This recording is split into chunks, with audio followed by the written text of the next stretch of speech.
अस्सलामु अलैकुम वरहमतुल्लाहि वबरकातुहू। अल्हम्दुलिल्लाहि कफ़ा व सलामुन अला इबादिहिल्लज़ीना इस्तफ़ा, अम्मा बाद। मोहतरम नाज़रीन इकराम, आसान दर्स कुरान के अंदर 8वें पारे का 17वां रुकू है, जिसके अंदर सूरह अराफ़ सूरह नंबर 7 की 12 आयतें हैं 73 से 84 तक। औज़ु बिल्लाहि मिनश शैतानिर रजीम, बिस्मिल्लाहिर रहमानिर रहीम। व इला समूद अख़ाहुम सालिहा क़ाल या क़ौम इब्दुल्लाह मा लकुम मिन इलाहिन ग़ैरुहु क़द जाअतकुम बय्यनतुम मिन रब्बिकुम हाज़िही नाक़तुल्लाहि लकुम आयतन फ़ज़रूहा ताकुल फ़ी अर्ज़िल्लाह वला तमस्सूहा बिसूइन फ़याख़ुज़कुम अज़ाबुन अलीम। और हमने समूद की तरफ उनके भाई सालेह अलैहिस्सलातु वस्सलाम को भेजा। उन्होंने कहा, ऐ मेरी कौम, तुम अल्लाह की इबादत करो, उसके सिवा तुम्हारा कोई हकीकी माबूद नहीं। यकीनन तुम्हारे पास तुम्हारे रब की तरफ से वाज़ेह दलील आ चुकी है। यह अल्लाह की ऊँटनी तुम्हारे लिए एक निशानी है, यानी मोजज़ा है।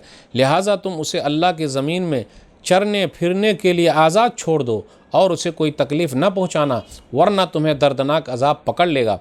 वज़्कुरू इज़ जअलकुम खुलफ़ाअ मिन बअदि आदिन व बव्वअकुम फ़िल अर्ज़ तत्तख़िज़ून मिन सुहूलिहा क़ुसूरन व तनहितून अल-जिबाल बुयूता फ़ज़्कुरू आला अल्लाहि व ला तासौ फ़िल अर्ज़ मुफ़्सिदीन। और याद करो जब उसने यानी कौम आद के बाद तुम्हें जानशीन बनाया और तुम्हें ज़मीन में ठिकाना दिया और ऐसे असबाब मुहैया किए कि तुम उसकी नरम मिट्टी से महल्लात बनाते हो और पहाड़ों को तराश कर घर बनाते हो।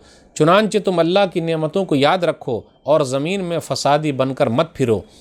क़ालल मलउल्लज़ीना इस्तकबरू मिन क़ौमिही लिल्लज़ीना इस्तुज़इफ़ू लिमन आमन मिनहुम अतअलमूना अन्ना सालिहन मुरसलुम मिन रब्बिह क़ालू इन्ना बिमा उरसिला बिही मुअमिनून। उनकी कौम के मुतकब्बिर सरदारों ने उन लोगों से कहा जो कमज़ोर समझे जाते थे कि जो उनमें से ईमान ला चुके थे, क्या तुम जानते हो कि वाकई सालेह अपने रब की तरफ से भेजा हुआ है?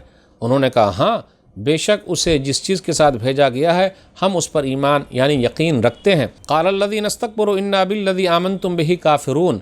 मुतकब्बिर सरदारों ने कहा, जिस चीज़ पर तुम ईमान लाए हो बिलाशुबा हम उसके मुनकिर हैं। फ़ाक़रुन्नाक़त व अतौ अन अम्र रब्बिहिम वक़ालू या सालिह अतीना बिमा तइदुना इन कुन्त मिनल मुरसलीन। फिर उन्होंने उस ऊँटनी की टांगें काट दी और अपने रब के हुक्म से सरकशी की और उन्होंने कहा, ऐ सालेह, तू वो अज़ाब हम पर ले आ जिससे हमें डराता है, अगर तू वाकई रसूलों में से है। फ़ाख़ज़तहुम रजफ़तु फ़अस्बहू फ़ी दारिहिम जासिमीन। तो बिल आखिर उन्हें ज़लज़ले ने आप पकड़ा और अपने घरों में औंधे पड़े रह गए। फ़तवल्ला अन्हुम वक़ाल या क़ौम लक़द अबलग़तुकुम रिसालत रब्बी व नसहतु लकुम वलाकिन ला तुहिब्बुन नासिहीन।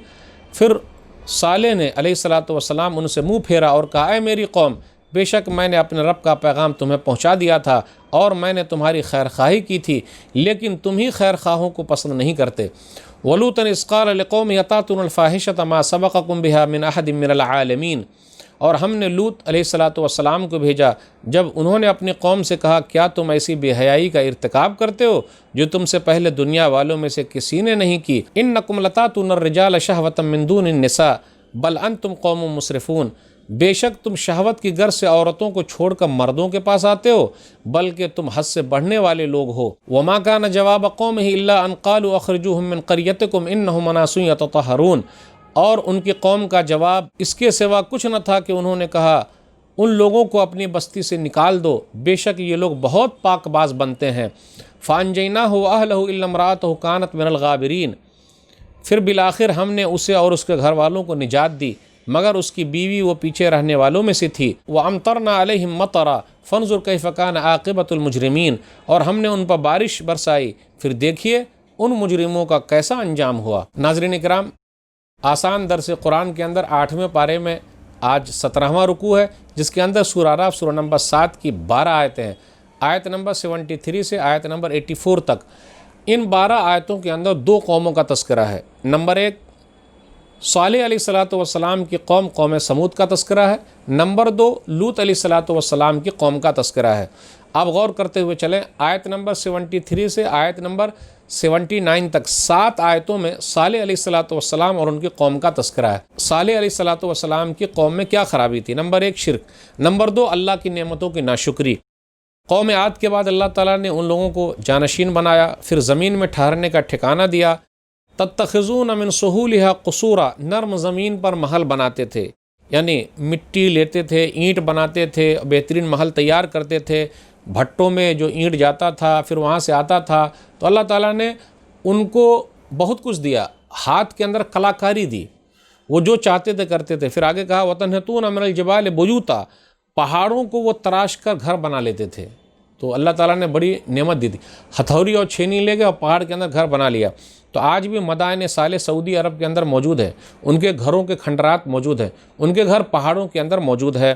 قوم سمود حجاز اور شام کے درمیان وادی القریٰ میں رہتے تھے. نبی صلی اللہ علیہ وسلم 9 ہجری میں جب غزوہ تبوک کے لیے جا رہے تھے تو وہاں راستے سے گزر ہوا. صحیح مسلم کتاب الزہد کتاب نمبر 53 حدیث نمبر 2980.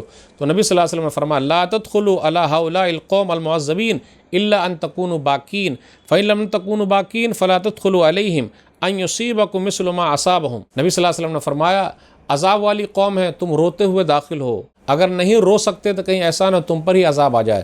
تو اللہ کی پناہ طلب کرتے وہاں سے گزر جاؤ. سب لوگ وہاں سے گزر گئے. پھر آگے آیت نمبر 80 سے 84 کے درمیان 5 آیتوں میں لوط علیہ السلام اور ان کی قوم کا تذکرہ ہے. لوط علیہ السلام کی قوم دنیا کے اندر پہلی قوم ہے جس نے مرد سے خواہش پوری کرنے کی بیماری ایجاد کی ہے، لواطت کی، ہوموسیکشوالٹی. آج بھی دنیا کے اندر کئی جگہوں پر کیا ہے، اس کو مانیتا حاصل ہے، حکومت سے اس کی تائید حاصل ہے. تو بیماری بھی بڑھ گئی ہے، مرد ناکام ہو گئے، عورتوں کا کیا ہوا، بے حیائی کی طرف جا رہی ہے، اور بچہ پیدا کرنے کا وہ راستہ تو ہے ہی نہیں. تو ان لوگوں کے بارے میں آیا قوم لوط کے بارے میں ما سبقکم بہا من احد من العالمین، دنیا میں اس سے پہلے اور دوسرے نہیں گزرے جنہوں نے یہ برائی ایجاد کی. اس کے بعد کیا ہوا، لوط علیہ السلام نے سمجھایا، وہ لوگ نہیں مانے. فرشتے بھی آئے تو فرشتے کو مہمان سمجھ کے چاہتے تھے کہ ان کے ساتھ بھی غلط کام کرے. بالآخر فرشتوں نے کس طریقے سے سزا دی، پوری بستی اٹھا لی گئی اور اوپر سے پھینک دیا گیا. قوم سمود اللہ تعالیٰ نے ان لوگوں کو چیخ کے ذریعے ہلاک کر دیا، اور لوط علیہ السلام کی قوم کو پوری بستی کو اٹھا کر برباد کر دیا گیا. تو آج بھی اگر یہ برائی پائی جائے گی تو وہ سزا ملے گی. اس لیے ایسی برائی سے لوگوں کو دور رہنا ہے. بہت سارے لوگ ایسی برائی میں مبتلا ہیں. آپ دیکھ لیے کچھ بچوں کا استعمال ہو رہا ہے، اس کی ویڈیوگرافی بنائی جا رہی ہے اور لوگ لائیو بھی دیکھ رہے ہیں. ایسی برائی سے لوگوں کو دور رہنا ہے. کچھ لوگ اپنی بیوی کا پچھلا حصہ استعمال کرتے ہیں. اسلام کے اندر منع ہے بھائی، جو جائز جگہ ہے وہ اس کا استعمال کر سکتے، دوسری چیز کا استعمال نہیں کر سکتے. تو یہ سب برائی جو اسے بچنا ضروری ہے. اللہ سے دعا ہے کہ اللہ تعالی ہم لوگوں کو ان تمام برائیوں سے جو ہمارے سماج میں اللہ دور رکھے. آمین. قرآن کریم کے مفہوم کو سمجھنے کی اللہ توفیق دے، قرآن کریم کے پیغام کو عام کرنے کی توفیق دے. آمین. والسلام علیکم ورحمۃ اللہ وبرکاتہ.